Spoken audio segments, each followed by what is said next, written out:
नमस्कार, मिड के बाजार में आपका स्वागत है। मैं हूं मनोज दारा, मुंबई स्टूडियो से। नमस्कार, दिल्ली स्टूडियो में हूं सुमित। और भारतीय बाजारों में भले आज एक रेंज के अंदर ही कामकाज हो रहा है, बहुत ज़्यादा उतार चढ़ाव नहीं, लेकिन आज के लिए जो स्पेसिफिक स्टोरीज हैं वो अलग अलग हैं। इन्फोसिस सबसे पहले तो मार्केट को ड्राइव करने वाली सबसे बड़ी खबर आज के लिए, जबकि बाजार में जो भी गिरावट है वो आईटी लीड कर रहा है और आईटी की इस गिरावट को इन्फोसिस लीड कर रहा है। 10% नीचे नतीजों के बाद इन्फोसिस है।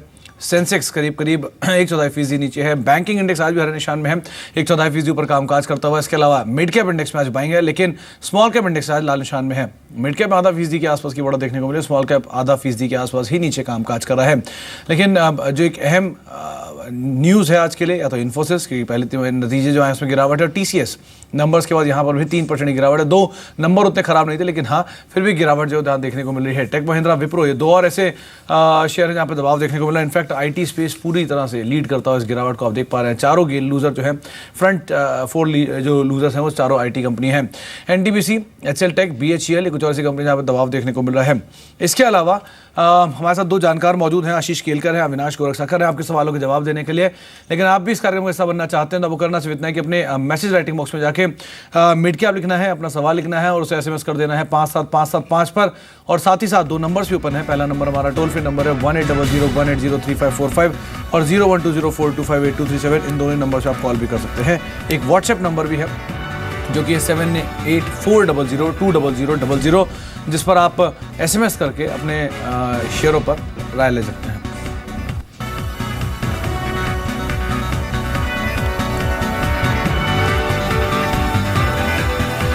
चलिए, इसके अलावा एक और अहम खबर आप देख भी पा रहे हैं, government Congress meet on GST. ये जीएसटी को लेकर दोनों ही बड़ी पार्टियां, उनके बीच में बैठक चल रही है।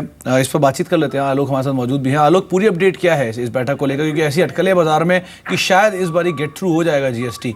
आपके पास क्या डिटेल्स हैं?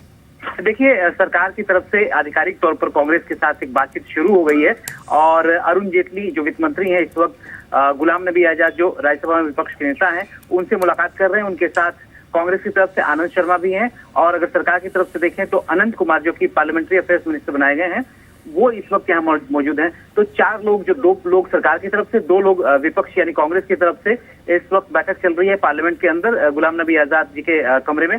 तो ये बैठक अब इस बात को लेकर होगी कि जो मुद्दा कांग्रेस और सरकार के बीच में अटका रह गया है वो है कैप के जीएसटी को लेकर, उस पर किस तरह से सरकार उस प्रतिरोध को तोड़ पाती है। क्योंकि बीच में इस तरह के संकेत आए कि कांग्रेस उस कैप की जो अपनी मांग है, जिसकी वजह से पिछले 3 सेशन से जीएसटी बिल संसद में अटका पड़ा है, उस पर कुछ नरमी दिखा रही है। उसमें कई तरह के रिंगिंग फेंस की बात कर रही कांग्रेस, यानी कि कुल मिलाकर जो कैप वाला मसला था, 18% कैप की जो बात बार बार कांग्रेस की तरफ से की जा रही थी, उस पर कहीं ना कहीं कांग्रेस जो है एक तरह से एक नरम रुख दिखाती हुई दिख रही है। तो ऐसे में सरकार की तरफ से जो ये इंटरवेंशन हो रहा है, या सरकार की तरफ से आधिकारिक तौर पर टॉक शुरू हो गई है कांग्रेस के साथ, तो देखना होगा कि क्या कांग्रेस इस मुद्दे पर अपना रुख नरम करती है और क्या इस संसद में जो कि बहुत उम्मीद है कि संसद में जीएसटी बिल पास हो जाएगा, उसमें किस हद तक सहयोग कर पाती है। अगर देखें तो जो आंकड़े कुल मिलाकर देखें तो सरकार के फेवर में, लेकिन राज्यसभा में बिल पास होने के लिए जरूरी होता है कि वहां पर एक ऑर्डर हो। लेकिन अगर कांग्रेस की तरफ से अगर सहमति नहीं मिलती है तो हाउस में ऑर्डर होना भी बड़ा मुश्किल हो जाता है। तो ऐसे में कांग्रेस को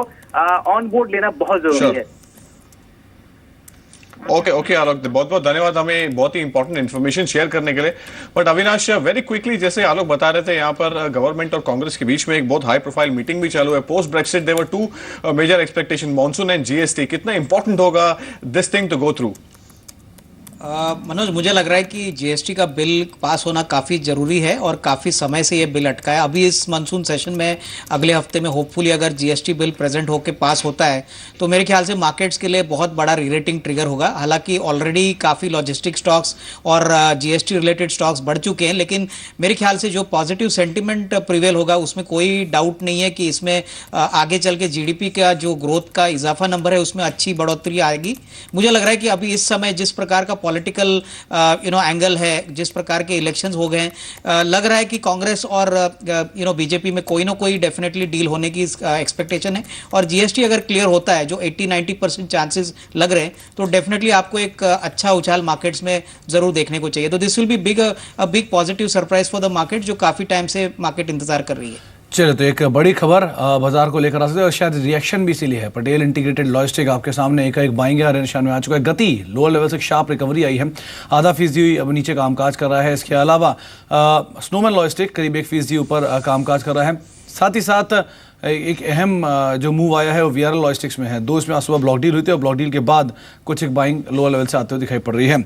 इसके अलावा अब कुछ दर्शकों से बातचीत कर लेते हैं। हमारे साथ सुनील कुमार हैं, झारखंड से हैं। पहला सवाल इन्हीं का ही है।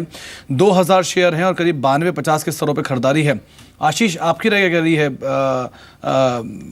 अशोक लेलैंड पे करीब 92 पे खरीदारी है, 2000 शेयर हैं, उसी के आसपास ही कामकाज कर रहा है, क्या कर सकते हैं? Good afternoon. अगर हम अशोक लेलैंड का चार्ट देखते हैं तो 110 के लेवल से ये करेक्शन आया है, लेकिन ये जो करेक्शन है स्टॉक के लिए अच्छा ही है। मैं मानता हूँ कि यहाँ पे इनको ये स्टॉक होल्ड करके रखना चाहिए, क्योंकि करेक्शन के बाद वापस एक उछाल आने की इसमें संभावना है। अगर हम उछाल कहाँ से आएगा इस लेवल की बात करते हैं तो चार्ट के ऊपर अगर हम देखते हैं तो जो कंसोलिडेशन है उसका मीन जो दिखाई दे रहा है वो है करीबन 88 रुपीज़ का। तो 87.50 का स्टॉप लॉस लगा के ये स्टॉक होल्ड करके रखना चाहिए और अगले कुछ ट्रेडिंग सेशन में अगर short term to medium term review लेते हैं तो वापस ये स्टॉक 102, 103 के करीब जाता हुआ नजर आएगा। तो hold with stop loss of 87.5, ये मेरी सलाह होगी। श्योर। अगले कॉलर का मैसेज आया है Ashish on in fact mister Shahan from Pune ने एसएमएस किया हुआ है हमें जेपी एसोसिएट्स पर 5000 ऑट शेयर्स उनके पास में 110 ऑट लेवल्स के आए। हालांकि उनका purchase is way above the current market price, but technical perspective में the kind of asset monetization को लेकर एक जो प्रोसेस जो चल रहा है ग्रुप में, और आपको क्या लगता है कि गोइंग फॉरवर्ड कौन कौन से लेवल्स टेस्ट कर सकते हैं? जेपी एसोसिएट का अगर हम चार्ट देखते हैं तो करीबन 5 रुपये 20 पैसे से लेके इसमें एक उछाल आया है और एक अच्छा खासा उछाल जो है वो 12 रुपये तक जो आया है, इसमें अच्छे वॉल्यूम्स के साथ ये आया है। अभी इतने बड़े उछाल के बाद इस स्टॉक में करेक्शन और कंसोलिडेशन, टाइम करेक्शन भी यहाँ पे दिखाई दे रहा है चार्ट के ऊपर। मैं मानता हूँ कि इस स्टॉक को होल्ड करके रखना चाहिए। अभी वापस 110 कब जाएगा ये बहुत बड़ी बात है, लेकिन मैं मानता हूँ कि 14 रुपये 50 पैसे तक वापस ये उछाल जाने की संभावना है। ये एकदम शॉर्ट टर्म व्यू है मेरा। अगर ओवरऑल हम बात करते हैं जैसे कि इन्होंने 110 रुपये में लिया और इतने देर तक यहाँ पे होल्ड किया है, तो मेरे हिसाब से 14 रुपये 50 पैसे पे निकल जाना चाहिए स्टॉक और किसी अच्छे स्टॉक में निवेश करना अच्छी बात होगी जी। तो आपको राय दी जा चुकी है जेपी एसोसिएट के संदर्भ में। बातचीत कर लेते हैं, कुछ और दर्शक भी हमारे साथ मौजूद होंगे, उनसे भी हम बातचीत करेंगे। लेकिन जेपी एसोसिएट करीब 1% ऊपर कामकाज कर रहा है। 11.50 का स्तर यहाँ पर देखने को मिल रहा है। एक बारी कुछ शेयर्स को देख लेते हैं जहाँ पे एक मूव आया, उसमें आरती ड्रग्स करीब 2% ये शेयर अभी चढ़ा है। एक स्पाइक इसमें आता हुआ दिखाई पड़ा है, रफली 2% के आसपास का मूव है। 491 के स्तरों पर था, 501 के स्तरों पर आ चुका है, करीब 2.5% ऊपर कामकाज कर रहा है। एक स्पाइक आता दिखाई पड़ा। रमेश से बातचीत कर लेते हैं, मुंबई से मौजूद है। रमेश जी नमस्कार। Namaskar, I am holding 500 shares of Tata Global at 169. Okay. I am a long time investor. जी। अविनाश, आपकी राय टाटा मोटर्स पर क्या राय रखते हैं आप, क्या कर सकते हैं इसमें? टाटा ग्लोबल माफ कीजिएगा। नहीं, इनफैक्ट सुमित, मैं समझता हूँ टाटा ग्लोबल के शेयर की अगर हम बात करें तो ये एक ब्रांडेड प्लेयर है बोथ टी और कॉफ़ी में, और लॉन्गर टर्म में हम समझते हैं कि जिस प्रकार का प्राइस अपसाइड हमने टी मार्केट्स में देखा है, टी का ग्लोबली एक शॉर्टेज देखने को मिला है, कॉफ़ी के प्राइसेस भी बढ़े हैं, तो इसका फ़ायदा ज़रूर टाटा ग्लोबल को मिलेगा। इनका नज़रिया लॉन्ग टर्म है, तो मेरे ख्याल से अगर ये 12 से 15 महीने का व्यू रखते हैं तो इसमें डेफिनेटली एक अच्छी बढ़त मिल सकती है। हालांकि अभी थोड़ा सा स्टॉक अंडर परफॉर्म कर रहा है, बट अगर हम FY17 के अर्निंग्स देखें तो मुझे लग रहा है कि 16-17% की अर्निंग्स ग्रोथ जरूर आएगी और इसमें कम से कम 170-180 के भी टारगेट्स पॉसिबल है। तो I think next 12 to 15 months में होल्ड करने की राय रहेगी। Sure, hold on to Tata Global ऐसा अविनाश की राय है। 132.85 which is the stock is trading 0.2% higher। और अगले कॉलर है हमारे साथ राहुल फ्रॉम गाजियाबाद। नमस्कार राहुल, आपका सवाल पूछिए। सर मेरे 2 क्वेश्चन है। हेलो जी। हाँ, एक तो मेरे पास फ्यूचर है कर्नाटका बैंक के 151 रुपये 20 पैसे पे, तो इसके रिजल्ट भी हैं 29 जुलाई को, तो क्या यहाँ तक उसको होल्ड करना सही रहेगा?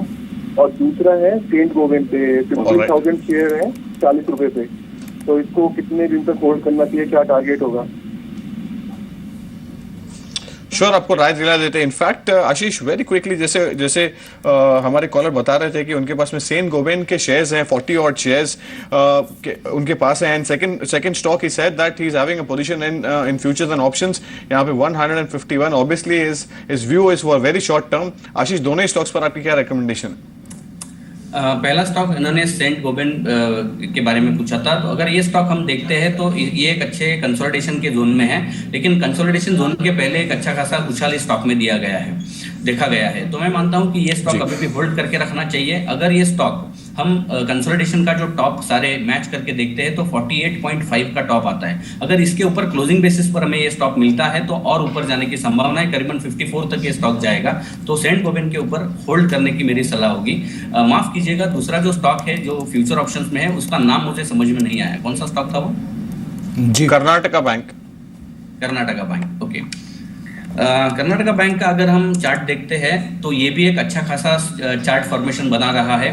एक अच्छा उछाल इसमें आया है, करीबन 86 के लेवल से लेके ये स्टॉक 155 के लेवल को छू चुका है। इस स्टॉक को अगर हम बारीकी से देखते हैं तो 158 का इसको एक रेजिस्टेंस है। अगर हम इसको तोड़ के ऊपर चलते हैं तो ये स्टॉक 170 के भी लक्ष्य एक्सट्रीम शॉर्ट टर्म में भी टेस्ट कर सकता है। तो मैं इनको ये सलाह देता हूं कि होल्ड करें with a strict stop loss of 149 on closing basis. तो आपको कर्नाटका बैंक पे भी राय दी गई है। वैसे भी दे हाई पर एक शेयर कामकाज कर रहा है, एक अच्छी बैंक इसमें अभी के सत्र में देखने को मिल रही है।